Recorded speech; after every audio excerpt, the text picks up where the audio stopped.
Which is better, the spouse visa or the fiancé visa? Well, we're gonna answer the question by using the four factors. The first factor is, gaano ba kabilis makapasok ang beneficiary sa United States? The second is the total cost mo ng journey mo from or getting your green card. Third is the ability kung gaano ba kabilis makakuha ng work permit or the green card. And the fourth one is the ability of your family members to be with you during your wedding day.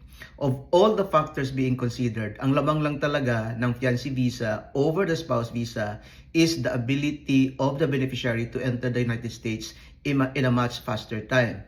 The fiancé visa processing time is normally about 4 to 6 months, but again, with all the changes in immigration laws now, it's actually taking longer for some cases. Ang iba naman, mas mabilis pa rin, right? But if I gonna compare it with a spouse visa, sasabihin ko na lang that the fiancé visa at least is being processed less than a year, but the spouse visa now is actually taking even more than a year with all the processing involved. In terms of cost, nakakamura ka pa rin on the spouse visa.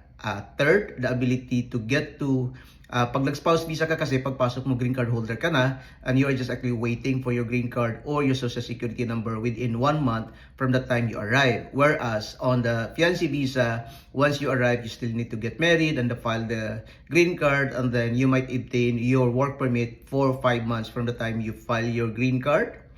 And then in terms of ability of your family members to be with you during your wedding day, at least kung spouse visa, you have the option of actually celebrating the marriage in your home country, whereas the fiancé visa, you have no choice but you have to get married in the United States. And the only way that your family would be able to be with you is if they have their own tourist visa or at least other visa na meron sila to be able to join you in your wedding ceremony.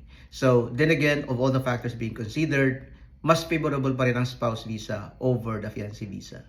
Ang advantage lang ng fiancé visa is your ability to come to the US earlier.